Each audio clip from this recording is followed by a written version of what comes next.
राधे राधे दोस्तों। आप सभी का एक बार फिर से मेरे चैनल पर दिल से स्वागत है। आज मैं आपको लेकर चलने वाली हूँ उस पवित्र यात्रा पर जिसका सपना न जाने कितने लोग अपनी आंखों में लिए जीते हैं। मथुरा, वृंदावन और बरसाना, रंग, भक्ति और राधा कृष्ण की लीलाओं से भरी धरती। इस साल होली के पावन मौके पर मैंने इन तीनों स्थलों की यात्रा की और यकीन मानिए, ये सिर्फ एक ट्रिप नहीं थी, ये एक आध्यात्मिक अनुभव था। तो चलिए मेरी इस दिव्य यात्रा की शुरुआत करते हैं। मेरी यात्रा शुरू हुई सियालदा रेलवे स्टेशन से। ट्रेन का टाइम था रात में और मैं वेटिंग रूम में बैठी इंतजार कर रही थी। मन में उत्साह भी था और एक अनजानी सी शांति भी। वहीं पर मैंने रात का खाना खाया और फिर जैसे ही अजमेर एक्सप्रेस प्लेटफॉर्म पर आई, मैंने अपना सामान उठाया और चढ़ गई उस ट्रेन में जो मुझे मेरी सपनों की धरती तक पहुंचाने वाली थी। जैसे ही ट्रेन सीटी दी, एक हल्की सी कंपन पूरे डिब्बे में महसूस हुई और फिर धीरे धीरे स्टेशन पीछे छूटने लगा। रात की खामोशी अब धीरे धीरे टूट रही थी। ट्रेन की खिड़की से हल्की हल्की रोशनी अंदर आने लगी थी। ट्रेन साफ सुथरी थी और सरप्राइजिंगली आरामदायक भी। सुबह बहुत जल्दी मेरी नींद खुल गई। मैंने खुद को फ्रेश किया और ट्रेन में ही बैठकर जोमेटो से दोपहर का खाना ऑर्डर कर लिया। ट्रेन जैसे जैसे अलग अलग राज्यों को पार कर रही थी, मेरा मन और भी ज्यादा जुड़ता जा रहा था एक ही विचार से। वृंदावन की होली, वो सिर्फ रंगों की बौछार नहीं है, वो एक ऐसी भावना है जो सीधे आत्मा के किसी कोने को छू जाती है। मन में एक हल्की सी खामोशी थी। एक शहर पीछे छूट रहा था और एक नया अनुभव सामने आ रहा था। दोपहर होते होते मैं पहुंची आगरा फोर्ट स्टेशन। वहां से मैंने तुरंत एक कैब बुक की वृंदावन के लिए। रास्ता जैसे जैसे आगे बढ़ता गया, नज़ारे बदलते गए। शांत सड़क के किनारे बने छोटे छोटे मंदिर और चारों ओर बसी हुई ब्रजभूमि की वो धूल जो हर श्वास के साथ राधा कृष्ण की लीला की याद दिला रही थी। उस समय दिल से एक ही भाव निकल रहा था, शायद मैं अब किसी साधारण भूमि पर नहीं, किसी दिव्य लोक में प्रवेश कर रही हूँ। भीड़ भाड़ वाली मथुरा हाई रोड पीछे छूट रही थी, जहाँ कुछ देर पहले तक गाड़ियों का शोर, दुकानदारी की आवाजें और लोगों की चहल पहल थी, अब वो सब एक एक करके शांत होता जा रहा था। चारों तरफ पेड़ों की छाया और हर मोड़ पर जैसे हवा में कोई दिव्यता घुली हुई थी। हर कदम के साथ शहर की आवाजें पीछे रह जाती थी और मन एक अनकही शांति की ओर खिंचता चला जा रहा था। वो कोई आम रास्ता नहीं था, वो जैसे हमें कृष्ण लीला की किसी अनदेखी परत में ले जा रहा था।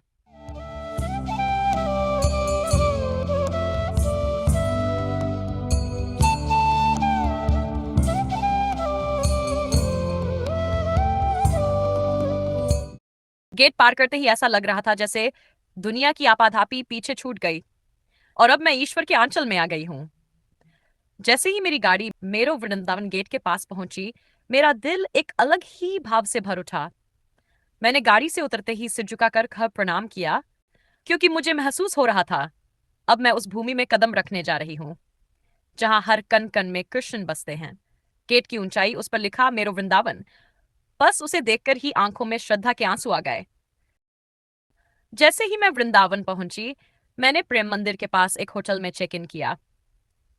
कमरा साफ सुथरा था, बजट में था और सबसे बड़ी बात, सारे प्रमुख स्थानों से बहुत ही नजदीक।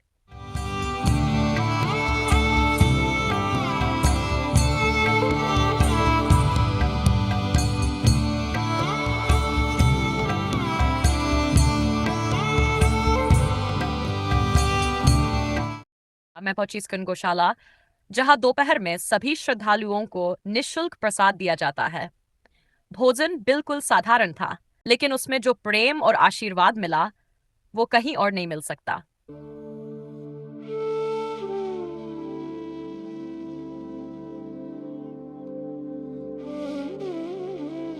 जैसे ही सूर्य अस्त होने लगा, मैं निकल पड़ी इस्कॉन मंदिर की ओर संध्या आरती में भाग लेने।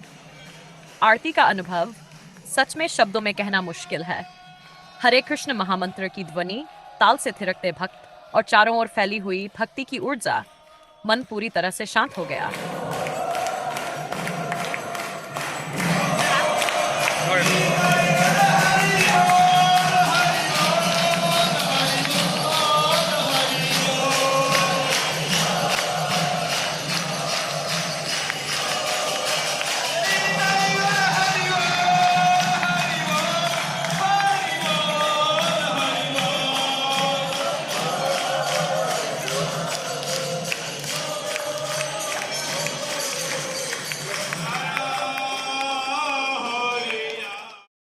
संध्या की बेला थी।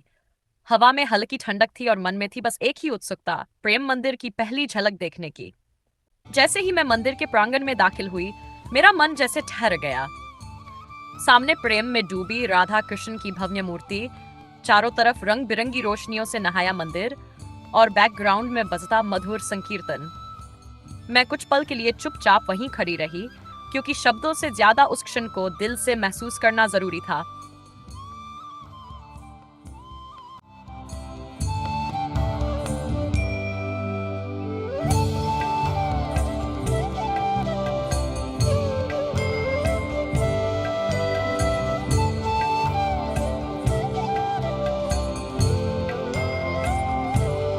हर कोई शांत भाव से आरती की तैयारी में जुटा था। जैसे ही आरती शुरू हुई, राधे राधे की गूंज पूरे परिसर में फैल गई।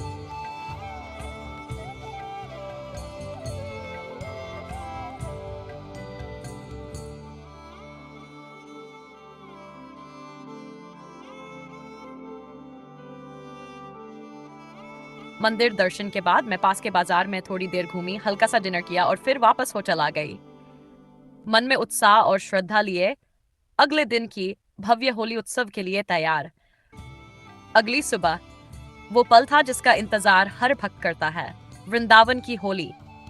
सुबह सुबह मैंने परिक्रमा में हिस्सा लिया और यकीन मानिए माहौल जैसे भक्ति से गूंज रहा था। हजारों श्रद्धालु भजन गाते हुए, हर गली में राधे राधे की गूंज और हवा में उड़ते फूलों और गुलाल के रंग, सब कुछ इतना आध्यात्मिक था।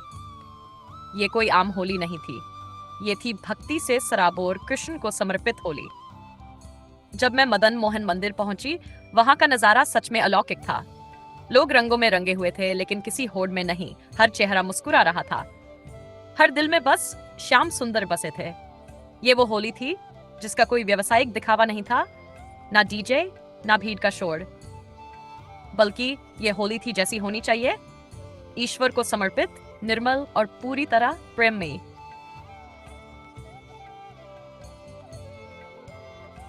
अगले दिन मैंने बरसाना की यात्रा की। मैं जानबूझकर मुख्य लठमार होली वाले दिन नहीं गई, क्योंकि भीड़ बहुत ज्यादा हो जाती है। उसके एक दिन बाद मैं पहुंची, ताकि शांत माहौल में उस दिव्यता को महसूस कर सकूं। मैंने स्टेट बस से बरसाना गांव तक का सफर तय किया। यहाँ होली सिर्फ एक दिन नहीं, पूरा सप्ताह मनाई जाती है और हर दिन उस आध्यात्मिक ऊर्जा की अनुभूति होती है। मेरी यात्रा की शुरुआत हुई लाडली जी मंदिर की परिक्रमा से।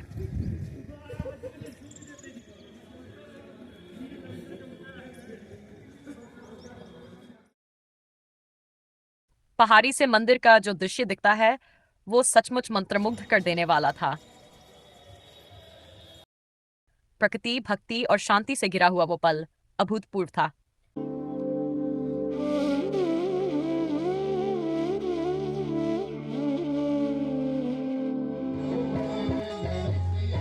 परिक्रमा के दौरान भक्तजन श्यामा श्याम की लीला के कीर्तन गा रहे थे। हर शब्द जैसे रूह को छू रहा था। इसके बाद मैं उस जगह गई जहां श्री कृष्ण गोपियों की मटकी फोड़ा करते थे। फिर पहुंची गहवर वन, जो कहा जाता है कि स्वयं राधा रानी ने रचाया था। वहां मैंने एक सुंदर डांस वीडियो भी शूट किया। राई जागो गो जागो श्यामेर मन मोहिनी বিনোদিনী রাই রাই জাগো গো জাগো শ্যামের মন মোহিনী বিনোদিনী রাই জেগে দেখো আর তো নিশি নাই গো জয় রাধে জাগো শ্যামের মন মোহিনী বিনোদিনী রাই। मैं आगे बढ़ी और पहुंची राधा सरोवर, एक शांत सुरम्य जगह, चारों ओर हरियाली और फूलों के बगीचे, जहां राधा कृष्ण की अनेक लीलाएं घटित हुई थीं।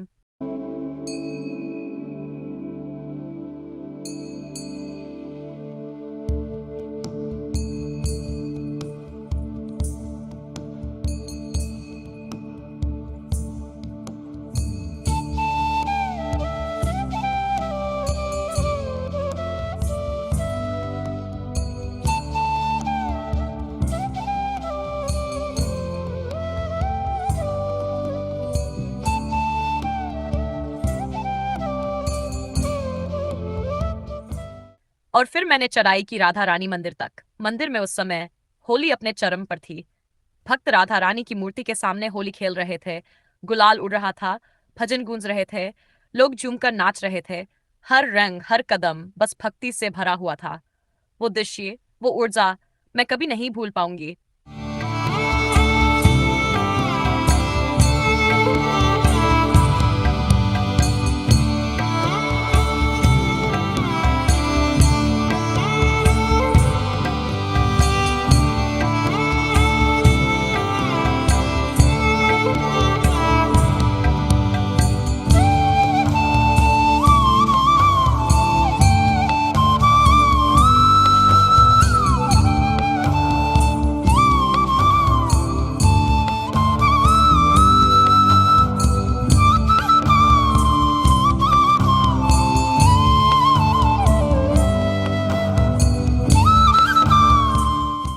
जब नीचे उतरी तो एक छोटी सी दुकान में बैठकर दोपहर का भोजन किया, क्योंकि समय थोड़ा कम था। और फिर मैंने कार से वापस वृंदावन का रुख किया।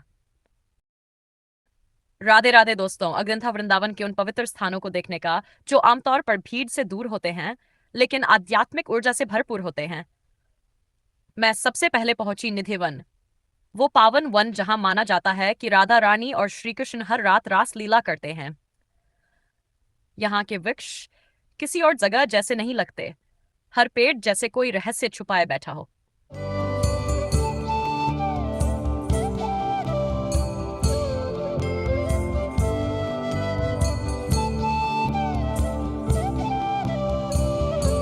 उसके बाद मैंने दर्शन किए राधारमण मंदिर के। ये वो स्थान है जहां स्वयं भगवान प्रकट हुए थे। वहां की भक्ति और शांति शब्दों में बयान नहीं की जा सकती। बांके बिहारी मंदिर भी गई। हाँ, वहां काफी भीड़ थी, लेकिन जैसे ही बिहारी जी के दर्शन हुए सारी थकान मिट गई। ऐसा लगा जैसे उनकी एक झलक से ही मन भर गया। फिर मैंने दर्शन किए रंगनाथ जी मंदिर के। ये मंदिर दक्षिण भारतीय शैली में बना है और बहुत ही अनोखा और भव्य लगता है। आज मैं आपको लेकर चल रही हूँ वृंदावन के एक ऐसे स्थान पर जहां उत्तर भारत की शक्ति का अनुभव दक्षिण भारत की भक्ति में मिलता है। वृंदावन का वैष्णो देवी मंदिर। ये मंदिर चार धाम परिसर के अंदर स्थित है और इसकी बनावट एकदम कटरा स्थित असली वैष्णो देवी मंदिर की तरह ही है। जैसे ही मैं मंदिर परिसर में प्रवेश करती हूँ, एक दिव्य ऊर्जा का एहसास होता है, मानो माता रानी की कृपा हर कोने में समाई हो। मैंने भी बाकी श्रद्धालुओं की तरह पहले चरणों को छूकर प्रणाम किया, फिर गुफा की ओर बढ़ी। गुफा का रास्ता एकदम उसी अनुभव जैसा है जैसा असली वैष्णो देवी यात्रा में होता है।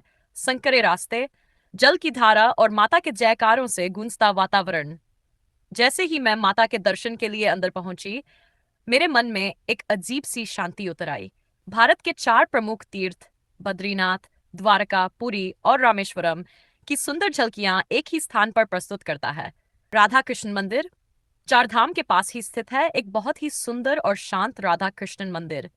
यहाँ की मूर्तियां इतनी जीवंत हैं कि लगता है ठाकुर जी और राधा रानी अभी अभी लीला करके आए हैं। भीड़ भाड़ से दूर ये मंदिर आत्मा को शांति देता है। मैंने यहाँ कुछ क्षण चुपचाप बैठकर ध्यान लगाया और सच मानिए, मन जैसे बिल्कुल स्थिर हो गया।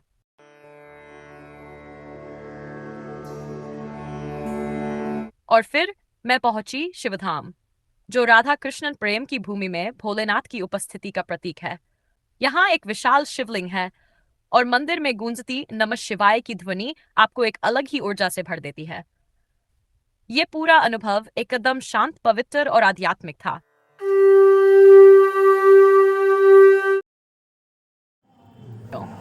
आज की शाम कुछ अलग थी। मन था शांत लेकिन आत्मा रोमांचित।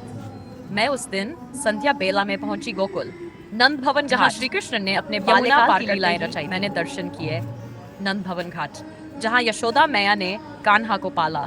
घाट की सीढ़ियां, पुराने पत्थर और दूर से आती आरती की ध्वनि, सब कुछ मिलकर जैसे बीते युग की झलक दे रहा था। रमन रेती, वो दिव्य स्थल जहां नन्हे कन्हैया अपने सखाओं के साथ खेलते थे।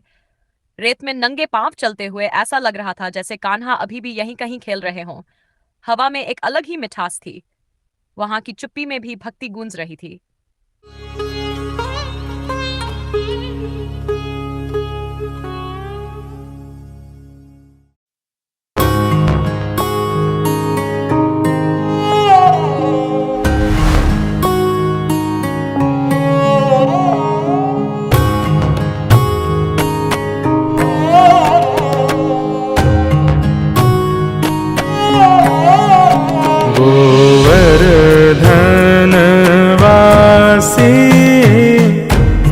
सांवरे। वृंदावन की वो दिव्य यात्रा अब अपने अंतिम चरण में थी।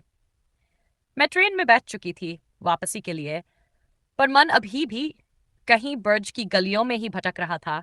जैसे जैसे ट्रेन धीरे धीरे आगे बढ़ रही थी, मैं खिड़की से बाहर झांक रही थी। हरियाली से ढकी पहाड़ियां, आसमान पर हल्के बादल और बीच बीच में गांवों की झलकियां। सचमुच प्रकृति भी जैसे मुझे विदा दे रही थी। मन भावुक था, पर भरा हुआ भी, क्योंकि इस यात्रा ने मुझे सिर्फ रंग नहीं दिए, बल्कि श्री राधे कृष्ण की भक्ति, प्रेम और आनंद का अनुभव भी कराया। अगर आपको मेरी ये यात्रा पसंद आई हो तो लाइक जरूर करें, अपने विचार कमेंट में साझा करें और इस दिव्य अनुभव को अपनों तक पहुंचाने के लिए मेरे चैनल को सब्सक्राइब करें और बेल आइकन दबाएं, ताकि अगली बार जब मैं फिर किसी तीर्थ की ओर निकलूं, आप मेरे साथ चल सकें। फिर मिलेंगे किसी नए स्थल, नई कथा और नई भक्ति के संग। तब तक के लिए राधे राधे।